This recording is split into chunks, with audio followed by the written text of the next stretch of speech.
ਸੰਗਤਾਂ ਇਕੱਠੀਆਂ ਹੋ ਕੇ ਆਈਆਂ ਆ। ਸੰਗਤਾਂ ਦੇ ਦਬਾਅ ਨੂੰ ਦੇਖਦੇ ਇਹ ਆਪਣੇ ਘਰ ਛੱਡ ਕੇ ਭੱਜ ਗਏ, ਤਾਲੇ ਲਾ ਲਏ ਆ। ਹੁਣ ਵੀ ਜੇ ਤਾਰਾ ਸਿੰਘ ਸੱਲਾ ਹੁਣੀ ਤੁਹਾਨੂੰ ਸੁਣਦੇ ਹੋਣ ਤਾਂ ਕੀ ਕਹਿਣਾ ਚਾਹੁੰਦੇ ਉਹਨਾਂ ਨੂੰ? ਉਹਨਾਂ ਨੂੰ ਆਪਾਂ ਪੁੱਛਾਂਗੇ ਵੀ ਜੇ ਤਾਂ ਤੁਹਾਡੇ ਕੋਲ ਇਸ ਚੀਜ਼ ਦਾ ਜਵਾਬ ਹੈਗਾ ਤਾਂ ਉਹ ਜਵਾਬ ਦੇਣ। ਹਾਂਜੀ, ਜੇ ਨਹੀਂ ਹੈਗਾ ਤਾਂ ਉਹ ਆਪਣਾ ਅਸਤੀਫਾ ਦੇ ਕੇ ਪੰਥ ਦੇ ਵਿੱਚ ਆ ਕੇ ਆਉਣ। ਪੰਥ ਬੜਾ ਵੱਡਾ ਆ, ਪੰਥ ਉਹਨਾਂ ਨੂੰ ਬਖਸ਼ ਵੀ ਸਕਦਾ ਆ।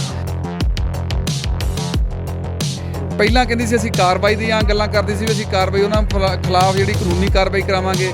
ਪਹਿਲਾਂ ਉਹ ਸਟੇਟਮੈਂਟ ਦੇ ਦਿੰਦੇ ਆ ਗੋਬਿੰਦ ਸਿੰਘ ਲੌਂਗੋਵਾਲ, ਫਿਰ ਆਪੇ ਉੱਤੋਂ ਮੁੱਕਰ ਜਾਂਦੇ ਆ। ਤੇ ਹੁਣ ਤਾਂ ਉਹਨੇ ਨਵਾਂ ਕਹਿਣਾ ਸ਼ੁਰੂ ਕਰਤਾ ਕਿ ਬਈ ਜਿਹੜੀ ਇਹ ਮੈਂ ਲੈ ਕੇ ਆਇਆ ਸਾਹਮਣੇ ਮਾਮਲਾ ਹੀ ਮੈਂ ਸਾਹਮਣੇ ਲੈ ਕੇ ਆਇਆ। ਮਤਲਬ ਇਹ ਤੁਸੀਂ ਇਹਨਾਂ ਦੀਆਂ ਨਿੱਤ ਦਿਨ ਜਿਹੜੀਆਂ ਇਹੋ ਸਟੇਟਮੈਂਟਾਂ ਬਦਲਦੀਆਂ, ਲੇਕਿਨ ਕੌਮ ਇਹਨਾਂ ਨੂੰ ਭੱਜਣ ਨਹੀਂ ਦਊਗੀ।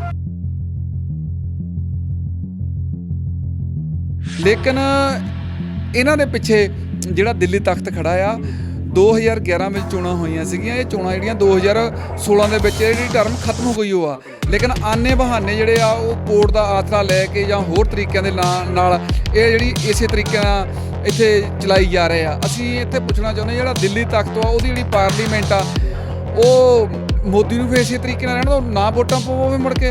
ਸਾਡੀ SGPC ਦੀਆਂ ਜਿਹੜੀਆਂ ਇਲੈਕਸ਼ਨਾਂ ਉਹ ਕਿਉਂ ਨਹੀਂ ਕਰਾਈਆਂ ਗਈਆਂ? ਇਹਦੇ ਵਿੱਚ ਜਿਹੜਾ ਦਿੱਲੀ ਤਖਤ ਆ, ਜਿਹੜੀ ਦਿੱਲੀ ਹਕੂਮਤ ਆ ਉਹ ਬਿਲਕੁਲ ਦੋਸ਼ੀ ਆ। ਪੰਜਾਬ ਗੌਰਮੈਂਟ ਵੀ ਦੋਸ਼ੀ ਆ ਤੇ ਬਾਦਲ ਹੁਣ ਤਾਂ ਚਾਹੁੰਦੇ ਨਹੀਂ ਕਿਉਂਕਿ ਉਹਨਾਂ ਦੀ ਪਕੜ ਉੱਥੇ ਬਣੀ ਹੋਈ ਆ।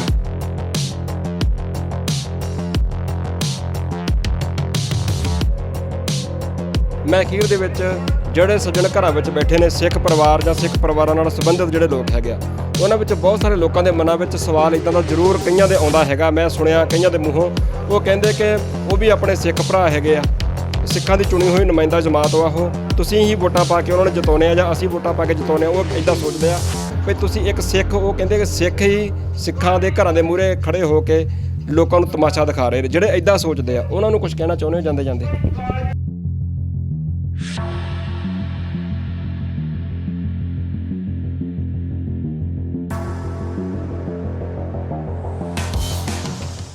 ਸ਼੍ਰੋਮਣੀ ਗੁਰਦੁਆਰਾ ਪ੍ਰਬੰਧਕ ਕਮੇਟੀ ਮੈਂਬਰ ਤਾਰਾ ਸਿੰਘ ਸੱਲਾ ਟਾਂਡੇ ਦੇ ਬਿਲਕੁਲ ਲਾਗੇ ਪਿੰਡ ਹੈਗਾ ਇਹ, ਉੱਥੇ ਆਪਾਂ ਹੈਗੇ ਆ। ਜਿਵੇਂ ਕਿ ਆਵਾਜ਼ੇ ਕੌਮ ਜਥੇਬੰਦੀ ਤੇ ਹੋਰ ਵੱਖ-ਵੱਖ ਜਥੇਬੰਦੀਆਂ ਦੇ ਨੁਮਾਇੰਦਿਆਂ ਵੱਲੋਂ ਸ਼੍ਰੋਮਣੀ ਗੁਰਦੁਆਰਾ ਪ੍ਰਬੰਧਕ ਕਮੇਟੀ ਦੇ ਮੈਂਬਰਾਂ, ਜਨਰਲ ਸਕੱਤਰ, ਉਹਨਾਂ ਦੇ ਘਰਾਂ ਦੇ ਮੂਹਰੇ ਪਿਛਲੇ ਸਮੇਂ ਤੋਂ ਲਗਾਤਾਰ ਧਰਨੇ ਮੁਜ਼ਾਹਰੇ ਕੀਤੇ ਜਾ ਰਹੇ ਹੈਗੇ। ਉਹਨਾਂ ਦੇ ਕੋਲ ਜਵਾਬ ਮੰਗਣ ਦੀ ਕੋਸ਼ਿਸ਼ ਕੀਤੀ ਜਾ ਰਹੀ ਹੈਗੀ ਆ ਕਿ ਗੁਰੂ ਗ੍ਰੰਥ ਸਾਹਿਬ ਮਹਾਰਾਜ ਦੇ ਪਾਵਨ ਸਰੂਪ ਜਿਹੜੇ ਸ਼੍ਰੋਮਣੀ ਗੁਰਦੁਆਰਾ ਪ੍ਰਬੰਧਕ ਕਮੇਟੀ ਦੇ ਪ੍ਰਬੰਧ ਹੇਠੋਂ ਗਾਇਬ ਹੋਏ ਨੇ, ਆਖਰ ਉਹ ਗੁਰੂ ਗ੍ਰੰਥ ਸਾਹਿਬ ਮਹਾਰਾਜ ਦੇ ਪਾਵਨ ਸਰੂਪ ਕਿੱਥੇ ਨੇ? ਆ ਤੁਸੀਂ ਦੇਖ ਰਹੇ ਹੋ ਜਿਹੜਾ ਇਹ ਤਾਰਾ ਸਿੰਘ ਸੱਲਾ ਦਾ ਘਰ ਹੈਗਾ, ਕੋਠੀ ਕਹਿ ਲਓ, ਮਹਿਲ ਕਹਿ ਲਓ, ਜੋ ਵੀ, ਸੋ ਉੱਥੇ ਖੜੇ ਹੈਗੇ ਆ। ਬਾਰ-ਬਾਰ ਅਪੀਲਾਂ ਕੀਤੀਆਂ ਗਈਆਂ ਵੱਖ-ਵੱਖ ਆਗੂਆਂ ਵੱਲੋਂ ਕਿ ਬਾਹਰ ਆ ਕੇ ਸਾਡੇ ਨਾਲ ਗੱਲ ਕਰੋ, ਪਰ ਉਹ ਗੱਲਬਾਤ ਕਰਨ ਵਾਸਤੇ ਤਿਆਰ ਨਹੀਂ ਹੈਗੇ। ਬਾਹਰ ਵੈਸੇ ਤਾਲਾ ਲੱਗਾ ਹੋਇਆ, ਹੋ ਸਕਦਾ ਉਹ ਘਰ ਹੀ ਨਾ ਹੋਣ। ਅਸੀਂ ਵੀ ਉਹਨਾਂ ਨਾਲ ਫੋਨ 'ਤੇ ਰਾਬਤਾ ਕਾਇਮ ਕਰਨ ਦੀ ਕੋਸ਼ਿਸ਼ ਕੀਤੀ। ਮੈਂ 2-3 ਵਾਰ ਉਹਨਾਂ ਨੂੰ ਫੋਨ ਲਾਇਆ, ਵੀ ਇੱਕ ਵਾਰੀ ਉਹਨਾਂ ਨੇ ਫੋਨ ਚੱਕਿਆ, ਵੀ ਗੱਲ ਕੀਤੀ। ਮੈਂ ਚਾਹੁੰਦਾ ਸੀਗਾ ਕਿ ਉਹ ਵੀ ਆਪਣਾ ਪੱਖ ਰੱਖਣ, ਪਰ ਉਸ ਤੋਂ ਬਾਅਦ ਉਹ ਫੋਨ ਬੰਦ ਕਰ ਲੈਂਦੇ ਨੇ ਜਾਂ ਫਿਰ ਉਹ ਫੋਨ ਅੱਗੋਂ ਕੱਟ ਦਿੰਦੇ ਨੇ। ਮੇਰੇ ਨਾਲ ਸ਼੍ਰੋਮਣੀ ਅਕਾਲੀ ਦਲ ਅੰਮ੍ਰਿਤਸਰ ਦੇ ਸੀਨੀਅਰ ਮੈਂਬਰ ਹੈਗੇ ਨੇ ਸੱਜਣ, ਮੈਂ ਉਹਨਾਂ ਨਾਲ ਗੱਲ ਕਰ ਲੈਣਾ। ਵਾਹਿਗੁਰੂ ਜੀ ਕਾ ਖਾਲਸਾ, ਵਾਹਿਗੁਰੂ ਜੀ ਕੀ ਫਤਿਹ। ਵਾਹਿਗੁਰੂ ਖਾਲਸਾ, ਵਾਹਿਗੁਰੂ ਫਤਿਹ ਜੀ। ਗੁਰਨਾਮ ਸਿੰਘ ਸਿੰਗੜੀਵਾਲਾ ਜੀ ਸਾਡੇ ਨਾਲ ਨੇ। ਸਿੰਗੜੀਵਾਲਾ ਜੀ, ਕੀ ਕਹਿਣਾ ਚਾਹੁੰਦੇ ਹੋ? ਅੱਜ ਤੁਸੀਂ ਸ਼੍ਰੋਮਣੀ ਕਮੇਟੀ ਮੈਂਬਰ ਸੱਲਾਂ ਦੇ ਘਰ ਦੇ ਮੂਹਰੇ ਧਰਨਾ ਲਾਇਆ ਹੈਗਾ, ਲੱਗਦਾ ਤੁਹਾਨੂੰ ਕਿ ਇਹਨਾਂ ਦੇ ਕੰਨ ਦੇ ਉੱਪਰ ਤੁਹਾਡੇ ਧਰਨੇ ਦਾ ਕੋਈ ਅਸਰ ਹੁੰਦਾ, ਕੋਈ ਜੂੰ ਵੀ ਸਰਕਦੀ ਹੈ? ਹਾਂਜੀ ਭੁਪਿੰਦਰ ਸਿੰਘ ਜੀ, ਅੱਜ ਤੁਸੀਂ ਦੇਖਦੇ ਆ ਕਿ ਬਈ ਪੰਥ ਦਾ ਜਿਹੜਾ ਦਬਾਅ ਆ, ਸੰਗਤਾਂ ਇਕੱਠੀਆਂ ਹੋ ਕੇ ਆਈਆਂ ਆ। ਸੰਗਤਾਂ ਦੇ ਦਬਾਅ ਨੂੰ ਦੇਖਦੇ ਇਹ ਆਪਣੇ ਘਰ ਛੱਡ ਕੇ ਭੱਜ ਗਏ, ਤਾਲੇ ਲਾ ਲਏ ਆ। ਅਸਰ ਹੋਊਗਾ, ਪਹਿਲਾਂ ਵੀ ਹੋਇਆ, ਗਾਹਾਂ ਵੀ ਅਸਰ ਹੋਊਗਾ ਬੇਸ਼ੱਕ। ਦੂਸਰੇ ਪਾਸੇ ਅਸੀਂ ਜਦੋਂ ਸਰਕਾਰ ਦੀ ਵੀ ਗੱਲ ਕਰਦੇ ਆ, ਸ਼੍ਰੋਮਣੀ ਅਕਾਲੀ ਦਲ ਬਾਦਲ ਕਾਬਜ਼ ਸੀਗਾ ਸਰਕਾਰ ਦੇ ਵਿੱਚ, ਮਿਨਿਸਟਰੀਆਂ ਸੀਗੀਆਂ ਸਾਰੀਆਂ ਕੁਛ, ਲੇਕਿਨ ਪੰਥ ਦਾ, ਲੋਕਾਂ ਦਾ ਦਬਾਅ ਇੰਨਾ ਵਧਿਆ, ਉਹਨਾਂ ਨੂੰ ਥੱਲੇ ਆਉਣਾ ਪੈ ਗਿਆ। ਤੇ ਇਸ ਕਰਕੇ ਜਿਹੜੇ ਅੱਜ ਵੀ ਇੱਥੇ ਜਿਹੜੀ ਕੌਮ ਆ, ਪੰਥ ਜਿਹੜਾ ਜਵਾਬ ਮੰਗਣ ਆਇਆ ਤੇ ਉਹ ਭੱਜ ਗਏ ਆ ਪੰਥ ਦੇ ਮੋਹਰਿਓਂ, ਤੇ ਉਹਨਾਂ ਕੋਲ ਹੁਣ ਕੋਈ ਜਵਾਬ ਨਹੀਂ ਹੈਗਾ। ਤੇ ਉਹ ਸਿਰਫ ਆਪਣਾ ਟਾਈਮ ਪਾਸ ਕਰਦੇ ਆ ਇੱਧਰ ਉੱਧਰ ਟਿਪ ਕੇ, ਤੇ ਲੇਕਿਨ ਕੌਮ ਜਵਾਬ ਮੰਗ ਰਹੀ ਆ। ਤੁਸੀਂ, ਮੈਂ ਵੇਖ ਰਿਹਾ ਸੀਗਾ ਕਿ ਬਾਰ-ਬਾਰ ਅਪੀਲਾਂ ਕੀਤੀਆਂ ਜਾ ਰਹੀਆਂ ਸੀ ਕਿ ਸੱਲਾ ਸਾਹਿਬ ਬਾਹਰ ਆ ਜਾਓ, ਅਸੀਂ ਗੇਟ ਦੇ ਬਾਹਰ ਧੁੱਪ ਦੇ ਵਿੱਚ ਬੈਠੇ ਆ ਤੇ ਤੁਸੀਂ ਆ ਕੇ ਸਾਡੇ ਨਾਲ ਗੱਲਬਾਤ ਕਰੋ, ਪਰ ਉਹ ਨਹੀਂ ਆਏ। ਮੈਂ ਵੀ ਉਹਨਾਂ ਨਾਲ ਰਾਬਤਾ ਕਾਇਮ ਕਰਨ ਦੀ ਕੋਸ਼ਿਸ਼ ਕੀਤੀ, ਫੋਨ ਬੰਦ ਕਰ ਦਿੰਦੇ। ਅੱਗੋਂ ਇੱਕ ਵਾਰੀ ਗੱਲ ਹੋਈ, ਮੈਂ ਤੁਹਾਡੇ ਕੋਲ ਜਾਣਨਾ ਚਾਹੁੰਦਾ, ਮੰਨ ਲਓ ਜੇ ਉਹ ਤੁਹਾਡੇ ਕੋਲ ਆ ਕੇ ਗੇਟ ਦੇ ਮੂਹਰੇ ਖੜੇ ਹੋ ਜਾਂਦੇ ਤਾਂ ਜੇ ਉਹਨਾਂ ਨਾਲ ਤੁਹਾਡੀ ਰੂਬਰੂ ਸਾਹਮਣੇ ਗੱਲ ਹੋ ਜਾਣੀ ਸੀਗੀ। ਹੁਣ ਵੀ ਜੇ ਤਾਰਾ ਸਿੰਘ ਸੱਲਾ ਹੁਣੀ ਤੁਹਾਨੂੰ ਸੁਣਦੇ ਹੋਣ ਤਾਂ ਕੀ ਕਹਿਣਾ ਚਾਹੁੰਦੇ ਹੋ ਉਹਨਾਂ ਨੂੰ? ਕੀ ਹੁਣ ਆਪਾਂ ਉਹਨਾਂ ਨੂੰ ਆਪਾਂ ਪੁੱਛਾਂਗੇ ਬਈ ਜੇ ਤਾਂ ਤੁਹਾਡੇ ਕੋਲ ਇਸ ਚੀਜ਼ ਦਾ ਜਵਾਬ ਹੈਗਾ ਤਾਂ ਉਹ ਜਵਾਬ ਦੇਣ। ਹਾਂਜੀ, ਜੇ ਨਹੀਂ ਹੈਗਾ ਤਾਂ ਉਹ ਆਪਣਾ ਅਸਤੀਫਾ ਦੇ ਕੇ ਪੰਥ ਦੇ ਵਿੱਚ ਆ ਕੇ ਆਉਣ। ਪੰਥ ਬੜਾ ਵੱਡਾ ਆ, ਪੰਥ ਉਹਨਾਂ ਨੂੰ ਬਖਸ਼ ਵੀ ਸਕਦਾ ਆ, ਕਿਉਂਕਿ ਸ਼੍ਰੋਮਣੀ ਗੁਰਦੁਆਰਾ ਪ੍ਰਬੰਧਕ ਕਮੇਟੀ ਦੇ ਅਧੀਨ ਉਹ ਜਿਹੜੇ ਮਹਾਰਾਜ ਦੇ ਸਰੂਪ ਜਿਹੜੇ ਆ ਗਾਇਬ ਕਰ ਦਿੱਤੇ ਗਏ ਉਹ ਆ, ਜਾਂ ਉਹ ਉਹਨਾਂ ਸੰਸਥਾਵਾਂ ਨੂੰ ਜਾਂ ਉਹਨਾਂ ਨੂੰ ਡੇਰਿਆਂ ਨੂੰ ਦਿੱਤੇ ਗਏ ਆ ਜਿਹੜੇ ਉਹ ਕੌਮ ਵਿਰੋਧੀ ਜਿਹੜੇ ਆ ਕੰਮ ਜਿੱਥੇ ਉਹ ਚੱਲਦੇ ਆ, ਉੱਥੇ ਮਰਜ਼ਾਦਾ ਦਾ ਕੋਈ ਮਰਜ਼ਾਦਾ ਨਹੀਂ ਹੈਗੀ, ਮਰਜ਼ਾਦਾ ਦਾ ਘਾਣ ਹੁੰਦਾ ਆ। ਉਸ ਪਤਾ ਨਹੀਂ ਲੱਗਦਾ ਕਿੱਥੇ ਕਿੱਥੇ ਉਹ ਸਰੂਪ ਦਿੱਤੇ ਉਹ। ਔਰ ਸ਼੍ਰੋਮਣੀ ਕਮੇਟੀ ਪਹਿਲਾਂ ਕਹਿੰਦੀ ਸੀ ਅਸੀਂ ਕਾਰਵਾਈ ਦੀਆਂ ਗੱਲਾਂ ਕਰਦੀ ਸੀ ਵੀ ਅਸੀਂ ਕਾਰਵਾਈ ਉਹਨਾਂ ਖਿਲਾਫ ਜਿਹੜੀ ਕਾਨੂੰਨੀ ਕਾਰਵਾਈ ਕਰਾਵਾਂਗੇ। ਪਹਿਲਾਂ ਉਹ ਸਟੇਟਮੈਂਟ ਦੇ ਦਿੰਦੇ ਆ ਗੋਬਿੰਦ ਸਿੰਘ ਲੌਂਗੋਵਾਲ, ਫਿਰ ਆਪੇ ਉਹ ਤੋਂ ਮੁੱਕਰ ਜਾਂਦੇ ਆ। ਤੇ ਹੁਣ ਤਾਂ ਉਹਨੇ ਨਵਾਂ ਕਹਿਣਾ ਸ਼ੁਰੂ ਕਰਤਾ ਕਿ ਬਈ ਜਿਹੜੀ ਇਹ ਮੈਂ ਲੈ ਕੇ ਆਇਆ ਸਾਹਮਣੇ ਮਾਮਲਾ ਹੀ ਮੈਂ ਸਾਹਮਣੇ ਲੈ ਕੇ ਆਇਆ। ਮਤਲਬ ਇਹ ਤੁਸੀਂ ਇਹਨਾਂ ਦੀਆਂ ਨਿੱਤ ਦਿਨ ਜਿਹੜੀਆਂ ਇਹੋ ਸਟੇਟਮੈਂਟਾਂ ਬਦਲਦੀਆਂ, ਲੇਕਿਨ ਕੌਮ ਇਹਨਾਂ ਨੂੰ ਭੱਜਣ ਨਹੀਂ ਦਊਗੀ। ਇੱਕ ਤਾਂ ਸਵਾਲ ਇਹ ਹੈਗਾ ਕਿ 328 ਗੁਰੂ ਗ੍ਰੰਥ ਸਾਹਿਬ ਮਹਾਰਾਜ ਦੇ ਸਰੂਪ ਕਿੱਥੇ ਨੇ, ਜਿਹਦਾ ਜਵਾਬ ਕੌਮ ਜਾਣਨਾ ਚਾਹੁੰਦੀ ਆ, ਤੁਸੀਂ ਜਾਣਨਾ ਚਾਹੁੰਦੇ ਹੋ। ਮੈਂ ਤੁਹਾਡੇ ਕੋਲ ਇਹ ਜਾਣਨਾ ਚਾਹੁੰਦਾ ਕਿ ਇਸ ਤੋਂ ਇੱਕ ਸਟੈਪ ਹੋਰ ਅੱਗੇ ਜਾ ਕੇ ਤੁਸੀਂ ਕੁਝ ਇਦਾਂ ਦਾ ਵੀ ਸੋਚਦੇ ਆ ਕਿ ਸ਼੍ਰੋਮਣੀ ਗੁਰਦੁਆਰਾ ਪ੍ਰਬੰਧਕ ਕਮੇਟੀ ਦਾ ਪ੍ਰਬੰਧ ਇਹਨਾਂ ਦੇ ਹੱਥੋਂ ਖੋਹ ਕੇ ਤੇ ਕੌਮ ਦੇ ਉਹਨਾਂ ਹੱਥਾਂ ਵਿੱਚ ਦਿੱਤਾ ਜਾਵੇ ਜਿਹੜੇ ਸੁਹਿਰਦ ਨੇ? ਬਿਲਕੁਲ, ਅਸੀਂ ਤਾਂ ਪਹਿਲੇ ਦਿਨ ਤੋਂ ਹੀ ਇਹ ਜਿਹੜੀ ਸਾਡੀ ਬਜ਼ੁਰਗਾਂ ਨੇ ਕੌਮ ਨੇ ਵੱਡੀਆਂ ਕੁਰਬਾਨੀਆਂ ਕਰਕੇ ਜਿਹੜੀ ਸੰਸਥਾ ਹੋਂਦ ਵਿੱਚ ਲਿਆਂਦੀ ਆ, ਵੀ ਅਸੀਂ ਚਾਹੁੰਦੇ ਆ ਕਿ ਵੀ ਇਹ ਜਿਹੜੀ ਸੰਸਥਾ ਆ ਸਹੀ ਹੱਥਾਂ ਵਿੱਚ ਆਵੇ ਤੇ ਜਿਹੜਾ ਕੌਮੀ ਭਵਿੱਖ ਹੋਏ ਜਾਂ ਕੌਮ ਦਾ ਜਿਹੜਾ ਪੱਖ ਆ, ਜਿੱਥੇ ਇੱਥੇ ਵੀ ਉਹ ਵਧੀਆ ਉਹਦੇ ਵਿੱਚ ਕੰਮਕਾਰ ਵੱਡੀ ਪੱਧਰ ਤੇ ਹੋ ਸਕਦੇ ਆ।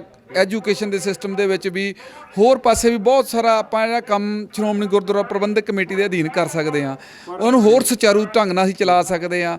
ਲੇਕਿਨ ਇਹਨਾਂ ਦੇ ਪਿੱਛੇ ਜਿਹੜਾ ਦਿੱਲੀ ਤਖਤ ਖੜਾ ਆ, 2011 ਵਿੱਚ ਚੋਣਾਂ ਹੋਈਆਂ ਸੀਗੀਆਂ। ਇਹ ਚੋਣਾਂ ਜਿਹੜੀਆਂ 2016 ਦੇ ਵਿੱਚ ਜਿਹੜੀ ਟਰਮ ਖਤਮ ਹੋ ਗਈ ਉਹ ਆ, ਲੇਕਿਨ ਆਨੇ ਬਹਾਨੇ ਜਿਹੜੇ ਆ ਉਹ ਕੋਰਟ ਦਾ ਆਸਰਾ ਲੈ ਕੇ ਜਾਂ ਹੋਰ ਤਰੀਕਿਆਂ ਦੇ ਨਾਲ ਇਹ ਜਿਹੜੀ ਇਸੇ ਤਰੀਕੇ ਨਾਲ ਇੱਥੇ ਚਲਾਈ ਜਾ ਰਹੇ ਆ। ਅਸੀਂ ਇੱਥੇ ਪੁੱਛਣਾ ਚਾਹੁੰਦੇ ਜਿਹੜਾ ਦਿੱਲੀ ਤਖਤ ਆ ਉਹਦੀ ਜਿਹੜੀ ਪਾਰਲੀਮੈਂਟ ਆ ਉਹ ਮੋਦੀ ਨੂੰ ਫਿਰ ਇਸੇ ਤਰੀਕੇ ਨਾਲ ਰਹਿਣ ਦਿਓ, ਨਾ ਵੋਟਾਂ ਪਵਾਵੇ ਮੁੜ ਕੇ। ਸਾਡੀ ਐਸਜੀਪੀਸੀ ਦੀਆਂ ਜਿਹੜੀਆਂ ਇਲੈਕਸ਼ਨਾਂ ਉਹ ਕਿਉਂ ਨਹੀਂ ਕਰਾਈਆਂ ਗਈਆਂ? ਇਹਦੇ ਵਿੱਚ ਜਿਹੜਾ ਦਿੱਲੀ ਤਖਤ ਆ, ਜਿਹੜੀ ਦਿੱਲੀ ਹਕੂਮਤ ਆ, ਉਹ ਬਿਲਕੁਲ ਦੋਸ਼ੀ ਆ। ਪੰਜਾਬ ਗੌਰਮੈਂਟ ਵੀ ਦੋਸ਼ੀ ਆ ਤੇ ਬਾਦਲ ਹੁਣ ਤਾਂ ਚਾਹੁੰਦੇ ਨਹੀਂ, ਕਿਉਂਕਿ ਉਹਨਾਂ ਦੀ ਪਕੜ ਉੱਥੇ ਬਣੀ ਹੋਈ ਆ। ਪਰ ਉਹਦੇ ਵਿੱਚ ਗੱਲ ਇਹ ਆ ਕਿ ਹੁਣ ਜਦੋਂ ਸਾਰਾ ਕੁਝ ਹੈ ਹੀ ਉਹਨਾਂ ਦੇ ਕੰਟਰੋਲ ਦੇ ਵਿੱਚ ਆ, ਉਹਨਾਂ ਨੇ ਤੈਅ ਕਰਨਾ, ਕੇਂਦਰ ਸਰਕਾਰ ਨੇ ਤੈਅ ਕਰਨਾ ਕਿ ਚੋਣਾਂ ਕਦੋਂ ਕਰਾਉਣੀਆਂ ਨੇ।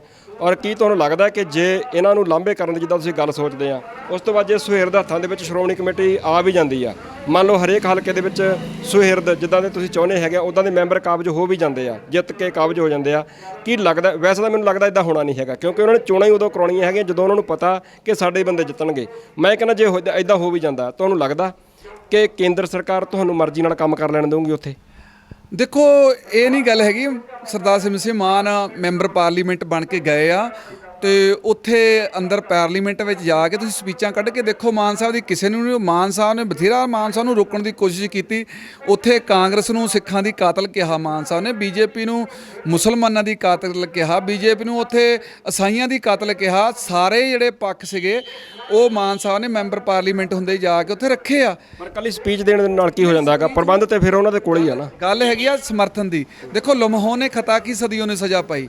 ਗੱਲ ਜਿਹੜੀ ਹੁਣ ਉਸ ਵੇਲੇ 1947 ਦੀ ਗਲਤੀ ਹੋਈ ਉਹ ਉਹਦੀ ਲੜਾਈ ਵੀ ਕੌਮ ਜਿਹੜੀ ਲੜ ਰਹੀ ਆ। ਪਹਿਲਾਂ ਸੰਤ ਜਰਨੈਲ ਸਿੰਘ ਭਿੰਡਰਾਂ ਵਾਲਿਆਂ ਦੀ ਅਗਵਾਈ ਦੇ ਵਿੱਚ ਵੱਡੀ ਲੜਾਈ ਲੜੀ ਗਈ ਆ। ਉਸ ਤੋਂ ਬਾਅਦ ਜਿਹੜੀ ਲੜਾਈ ਆ, ਜਿਹੜੀ ਜਮਹੂਰੀਅਤ ਤਰੀਕੇ ਦੇ ਨਾਲ ਜਿਹੜੀ ਖਾਲਿਸਤਾਨ ਦੀ ਗੱਲ ਜਿਹੜੀ ਅਸੀਂ ਖਾਲਿਸਤਾਨ ਦੀ ਪ੍ਰਾਪਤੀ ਨੂੰ ਵੀ ਲਗਾਤਾਰ ਅੱਗੇ ਵੱਧ ਰਹੇ ਆ। ਜੇ ਇਸ ਵੇਲੇ ਸਾਰੇ ਹਾਲਾਤਾਂ ਦੇ ਉੱਤੇ ਨਿਗਾਹ ਮਾਰੀ ਜਾਵੇ, ਜੇ ਅੱਜ ਵੀ ਜਿਹੜੀ ਸਥਿਤੀ ਜਿਹੜੀ ਆ, ਬੇਸ਼ੱਕ ਆਹੜਾ ਕਾਲੇ ਕਾਨੂੰਨ ਜਿਹੜੇ ਮੋਦੀ ਹਕੂਮਤ ਨੇ ਪਾਸ ਕੀਤੇ ਆ, ਜੇ ਇਹਦੇ ਵਿੱਚ ਤੁਸੀਂ ਧਿਆਨ ਮਾਰੋ ਹਕੂਮਤ ਦੇ ਸਾਹ ਸੁੱਕੇ ਪਏ ਆ, ਕਿਉਂਕਿ ਲੋਕ ਜਿਹੜੇ ਆ ਉਹ ਇਹਨਾਂ ਦੇ ਉੱਤੇ ਆਸ ਨਹੀਂ ਰੱਖਦੇ। ਉਹ ਆਸ ਕਿੱਦਾਂ ਰੱਖਣ? 13 ਪਾਰਲੀਮੈਂਟ ਮੈਂਬਰ ਉੱਥੇ ਸੀਗੇ, ਮਤਲਬ ਉਹਨਾਂ ਨੂੰ ਪੰਜਾਬ ਨੂੰ ਦੁੱਕੀ ਦੀ ਵੀ ਨਹੀਂ ਉਹਨਾਂ ਦੀ ਕਦਰ ਪਈ। ਆਪੇ ਪੰਜਾਬ ਦੇ ਲੋਕਾਂ ਨੂੰ ਹੌਲੀ ਹੌਲੀ ਅਹਿਸਾਸ ਹੋ ਰਿਹਾ ਆ, ਉਹ ਗੱਲ ਕਰ ਰਹੇ ਆ। ਹਰ ਫਿਰਕੇ ਦੇ ਲੋਕ ਗੱਲ ਜਿਹੜੇ ਹੁਣ ਮਹਿਸੂਸ ਹੋਣ ਲੱਗ ਪਿਆ ਵੀ ਸਾਡਾ ਜਿਹੜਾ ਆ ਵੱਖਰੇ ਦੇਸ਼ ਤੋਂ ਬਗੈਰ ਨਹੀਂ ਸਰਨਾ। ਇਹ ਸਟੈਪ ਹੁੰਦੇ ਆ, ਲੜਾਈ ਹੁੰਦੀ ਆ, ਲੜਾਈ ਜਿਹੜੀ ਆ ਉਹ ਵੱਧ ਰਹੀ ਅੱਗੇ ਨੂੰ। ਅਸੀਂ ਔਰ ਸੰਤ ਬਾਬਾ ਜਰਨੈਲ ਸਿੰਘ ਉਹਨਾਂ ਨੇ ਕਿਹਾ ਸੀਗਾ ਜਿੱਦਣ ਦਰਬਾਰ ਸਾਹਿਬ ਤੇ ਹਮਲਾ ਹੋਇਆ, ਖਾਲਿਸਤਾਨ ਦੀ ਨੀਂਹ ਰੱਖੀ ਹੋਵੇ। ਹੁਣ ਉਹਦੀ ਨੀਂਹ ਤਾਂ ਰੱਖ ਹੋਈ, ਉਹ ਨੀਂਹ ਅਕਸਰ ਇਹ ਸਿੱਖੀ ਦਾ ਮਹਿਲ ਖੜਾ ਹੋਣਾ ਆ, ਉਹ ਹੌਲੀ ਹੌਲੀ ਉਹਦੇ ਵੱਲੋਂ ਅਸੀਂ ਵੱਧ ਰਹੀ ਹੈ ਕੌਮ। ਠੀਕ ਹੈ, ਜਦੋਂ ਤੁਸੀਂ ਕਹਿੰਦੇ ਕਿ ਆਪਾਂ ਹੌਲੀ ਹੌਲੀ ਉਧਰ ਨੂੰ ਵੱਧ ਰਹੇ ਹੈਗੇ ਆ, ਮੈਂ ਅਖੀਰ ਦੇ ਵਿੱਚ ਜਿਹੜੇ ਸੱਜਣ ਘਰਾਂ ਵਿੱਚ ਬੈਠੇ ਨੇ, ਸਿੱਖ ਪਰਿਵਾਰ ਜਾਂ ਸਿੱਖ ਪਰਿਵਾਰਾਂ ਨਾਲ ਸੰਬੰਧਿਤ ਜਿਹੜੇ ਲੋਕ ਹੈਗੇ ਆ, ਉਹਨਾਂ ਵਿੱਚ ਬਹੁਤ ਸਾਰੇ ਲੋਕਾਂ ਦੇ ਮਨਾਂ ਵਿੱਚ ਸਵਾਲ ਇਦਾਂ ਦਾ ਜ਼ਰੂਰ ਕਈਆਂ ਦੇ ਆਉਂਦਾ ਹੈਗਾ। ਮੈਂ ਸੁਣਿਆ ਕਈਆਂ ਦੇ ਮੂੰਹੋਂ, ਉਹ ਕਹਿੰਦੇ ਕਿ ਉਹ ਵੀ ਆਪਣੇ ਸਿੱਖ ਭਰਾ ਹੈਗੇ ਆ, ਸਿੱਖਾਂ ਦੀ ਚੁਣੀ ਹੋਈ ਨੁਮਾਇੰਦਾ ਜਮਾਤ ਵਾ, ਉਹ ਤੁਸੀਂ ਹੀ ਵੋਟਾਂ ਪਾ ਕੇ ਉਹਨਾਂ ਨੂੰ ਜਿਤਾਉਂਦੇ ਆ ਜਾਂ ਅਸੀਂ ਵੋਟਾਂ ਪਾ ਕੇ ਜਿਤਾਉਂਦੇ ਆ। ਉਹ ਇਦਾਂ ਸੋਚਦੇ ਆ ਵੀ ਤੁਸੀਂ ਇੱਕ ਸਿੱਖ, ਉਹ ਕਹਿੰਦੇ ਕਿ ਸਿੱਖ ਹੀ ਸਿੱਖਾਂ ਦੇ ਘਰਾਂ ਦੇ ਮੂਹਰੇ ਖੜੇ ਹੋ ਕੇ ਲੋਕਾਂ ਨੂੰ ਤਮਾਸ਼ਾ ਦਿਖਾ ਰਹੇ ਨੇ। ਜਿਹੜੇ ਇਦਾਂ ਸੋਚਦੇ ਆ ਉਹਨਾਂ ਨੂੰ ਕੁਝ ਕਹਿਣਾ ਚਾਹੁੰਦੇ ਹੋ ਜਾਂਦੇ ਜਾਂਦੇ? ਦੇਖੋ, ਗੁਰੂ ਸਾਹਿਬ ਨੇ ਆਪ ਹੀ ਨਿਰਣਾ ਕਰਤਾ, ਜਿੱਥੇ ਖਾਲਸੇ ਨੂੰ ਗੁਰੂ ਸਾਹਿਬ ਨੇ ਖਾਲਸੋ ਮੇਰਾ ਰੂਪ ਹੈ ਖਾਸ ਖਾਲਸੋ ਮੈਂ ਹਾਂ ਕਰੂ ਨਿਵਾਸ, ਬਹੁਤ ਸਾਰੀਆਂ ਬਖਸ਼ਿਸ਼ਾਂ ਗੁਰੂ ਸਾਹਿਬ ਨੇ ਖਾਲਸੇ ਨੂੰ ਬਖਸ਼ੀਆਂ, ਲੇਕਿਨ ਅਖੀਰ ਤੇ ਗੁਰੂ ਸਾਹਿਬ ਕਹਿੰਦੇ ਜਬ ਗਏ ਜੈ ਵਿਪਰਨ ਕੀ ਰੀਤ, ਮੈਂ ਨਾ ਕਰੂ ਇਨ ਕੀ ਪ੍ਰਤੀਤ। ਗੱਲ ਜਿਹੜੀ ਵਿਪਰ ਦੀ ਰੀਤ ਵਾ, ਉਹ ਬ੍ਰਾਹਮਣਵਾਦੀ ਜਿਹੜੀ ਰੀਤ ਵਾ, ਗੱਲ ਉਹਨੂੰ ਉਸ ਦੀ ਆ। ਗੱਲ ਸਾਡਾ ਕਿਸੇ ਨਾਲ ਕੋਈ ਝਗੜਾ ਨਹੀਂ, ਕੋਈ ਵੱਟ ਬੰਨੇ ਦਾ ਝਗੜਾ ਨਹੀਂ ਹੈਗਾ।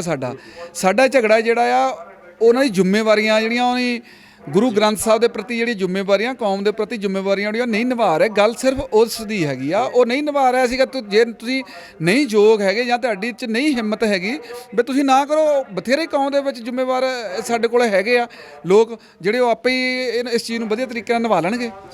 ਤੇ ਜਿਹੜੇ ਘਰਾਂ ਵਿੱਚ ਬੈਠੇ ਆ, ਉਹ ਇਸ ਗੱਲ ਤੇ ਸ਼ੱਕ ਨਾ ਕਰਨ। ਉਲਟਾ ਸਮਾਂ ਕਿ ਮੈਂ ਉਹਨਾਂ ਨੂੰ ਬੇਨਤੀ ਕਰਦਾ ਕਿ ਵੀ ਉਹ ਇੱਥੇ ਆ ਕੇ ਸਾਡਾ ਸਾਥ ਦੇਣ, ਸੰਗਤ ਦੇ ਵਿੱਚ ਆਉਣ, ਔਰ ਨਾਲੇ ਆਪਣੇ ਸਵਾਲ ਰੱਖਣ, ਨਾਲੇ ਇਹਨਾਂ ਤੋਂ ਜਵਾਬ ਮੰਗਣ ਇਹਨਾਂ ਕੋਲੋਂ। ਜੀ ਜ਼ਰੂਰ। ਸੋ ਦਰਸ਼ਕੋ, ਤੁਸੀਂ ਦੇਖਿਆ ਕਿ ਕਿਵੇਂ ਬਾਹਰ ਧੁੱਪ ਦੇ ਵਿੱਚ ਸਾਰੇ ਸੱਜਣ ਬੈਠੇ ਆ। ਤੁਸੀਂ ਇੱਕ ਵਾਰ ਮੈਂ ਤੁਹਾਨੂੰ ਫੇਰ ਦਿਖਾਉਣਾ ਚਾਹੂੰਗਾ ਕਿ ਸ਼੍ਰੋਮਣੀ ਗੁਰਦੁਆਰਾ ਪ੍ਰਬੰਧਕ ਕਮੇਟੀ ਮੈਂਬਰ ਤਾਰਾ ਸਿੰਘ ਸੱਲਾ, ਟਾਂਡੇ ਦੇ ਲਾਗੇ ਪਿੰਡ ਹੈਗਾ, ਉੱਥੇ ਹੈਗੇ ਆ ਵੱਖ-ਵੱਖ ਜਥੇਬੰਦੀਆਂ ਦੇ ਨੁਮਾਇੰਦੇ। ਅੱਜ ਸੱਲਾਂ ਦੇ ਘਰ ਦੇ ਬਾਹਰ ਧਰਨਾ ਲਾ ਕੇ ਬੈਠੇ ਨੇ ਤਪਦੀ ਧੁੱਪ ਦੇ ਵਿੱਚ। ਕਿੰਨੀ ਜ਼ਿਆਦਾ ਧੁੱਪ ਹੈ, ਕਿੰਨੀ ਜ਼ਿਆਦਾ ਗਰਮੀ, ਪਰ ਇੱਕੋ ਹੀ ਸਵਾਲ ਹੈਗਾ ਕਿ ਸ੍ਰੀ ਗੁਰੂ ਗ੍ਰੰਥ ਸਾਹਿਬ ਮਹਾਰਾਜ ਦੇ ਪਾਵਨ ਸਰੂਪ ਜਿਹੜੇ ਕਿ ਪ੍ਰਬੰਧ ਹੇਠੋਂ ਗਾਇਬ ਹੋਏ ਨੇ, ਉਹ ਕਿੱਥੇ ਨੇ? ਇਹ ਸਵਾਲ ਜਾਣਨ ਦੀ ਕੋਸ਼ਿਸ਼ ਕੀਤੀ ਜਾ ਰਹੀ ਹੈ। ਗੁਰਨਾਮ ਸਿੰਘ ਸਿੰਗੜੀ ਵਾਲਾ ਹੋਣਾ ਦਾ ਕਹਿਣਾ ਹੈਗਾ ਕਿ ਜਿਵੇਂ ਗੁਰੂ ਸਾਹਿਬ ਜੀ ਦਾ ਹੁਕਮ ਹੈਗਾ ਕਿ ਜਬ ਲਗ ਖਾਲਸਾ ਰਹੇ ਨਿਆਰਾ ਤਬ ਲਗ ਤੇਜ ਦੇਉ ਮੈਂ ਸਾਰਾ, ਜਬ ਜਾਂ ਗਏ ਵਿਪਰਨ ਕੀ ਰੀਤ ਮੈਂ ਨਾ ਕਰੂੰ ਇਨਕੀ ਪ੍ਰਤੀਤ। ਇਹਨਾਂ ਦਾ ਕਹਿਣਾ ਹੈਗਾ ਕਿ ਅਸੀਂ ਇਹਨਾਂ ਦੇ ਘਰਾਂ ਮੂਹਰੇ ਤਾਂ ਕਰਕੇ ਬੈਠੇ ਹਾਂ ਕਿਉਂਕਿ ਗੁਰੂ ਸਾਹਿਬ ਜੀ ਨੇ ਵੀ ਆਖਿਆ ਹੈਗਾ ਕਿ ਜਿਹੜੇ ਲੋਕ ਸਹੀ ਸਿਧਾਂਤਾਂ ਤੋਂ ਲਾਂਭੇ ਹੋ ਜਾਣਗੇ ਤਾਂ ਮੈਂ ਉਹਨਾਂ ਦੇ ਨਾਲ ਪ੍ਰਤੀਤ ਨਹੀਂ ਕਰਦਾ। ਇਸ ਕਰਕੇ ਇਹਨਾਂ ਦਾ ਕਹਿਣਾ ਹੈਗਾ ਕਿ ਅਸੀਂ ਗੁਰੂ ਕੇ ਸਿੱਖ ਹੋਣ ਦੇ ਨਾਤੇ ਉਹਨਾਂ ਲੋਕਾਂ ਦੇ ਖਿਲਾਫ ਅੱਜ ਲੋਕਾਂ ਨੂੰ ਜਾਗਰੂਕ ਕਰਨ ਵਾਸਤੇ ਔਰ ਉਹਨਾਂ ਨੂੰ ਉਹਨਾਂ ਦੀ ਅਸਲੀਅਤ ਦਿਖਾਉਣ ਵਾਸਤੇ ਉਹਨਾਂ ਦੇ ਘਰਾਂ ਦੇ ਬਾਹਰ ਧਰਨੇ ਲਾ ਕੇ ਬੈਠੇ ਆ। ਸੋ ਦੇਖਣਾ ਹੋਊਗਾ ਆਉਂਦੇ ਦਿਨਾਂ ਦੇ ਵਿੱਚ ਕਿ ਇਹਨਾਂ ਧਰਨਿਆਂ ਮੁਜ਼ਾਹਰਿਆਂ ਦਾ ਉਹਨਾਂ ਲੋਕਾਂ ਦੇ ਉੱਪਰ ਕੀ ਅਸਰ ਹੁੰਦਾ ਜਿਨ੍ਹਾਂ ਨੂੰ ਕੌਮ ਅੱਜ ਆਪਣੇ ਗੁੱਸੇ ਦਾ ਸ਼ਿਕਾਰ ਬਣਾ ਰਹੀ ਹੈ। ਬਹੁਤ ਬਹੁਤ ਧੰਨਵਾਦ ਜੀ। ਕੀ ਤੁਸੀਂ ਰੋਜ਼ਾਨਾ ਕੰਮ ਤੇ ਆਪਣਾ ਵਧੇਰੇ ਸਮਾਂ ਬਿਤਾਉਣ ਤੋਂ ਪਰੇਸ਼ਾਨ ਹੋ? ਆਪਣੀ ਪੂੰਜੀ ਨੂੰ ਕੰਮ ਤੇ ਲਗਾਓ, ਸਾਡੇ ਨਾਲ ਇਨਵੈਸਟਮੈਂਟ ਕਰੋ। ਅਸੀਂ ਤੁਹਾਡੀ ਪੂੰਜੀ ਤੋਂ ਤੁਹਾਡੇ ਲਈ ਵਧੇਰੇ ਪੈਸੇ ਬਣਾ ਸਕਦੇ ਹਾਂ। ਅਸੀਂ ਪ੍ਰਾਈਵੇਟ ਇਕੁਇਟੀ ਇਨਵੈਸਟਮੈਂਟ ਫਰਮ ਹਾਂ ਤੇ ਕਮਰਸ਼ੀਅਲ ਰੀਅਲ ਐਸਟੇਟ ਵਿੱਚ ਮਾਹਰ ਹਾਂ।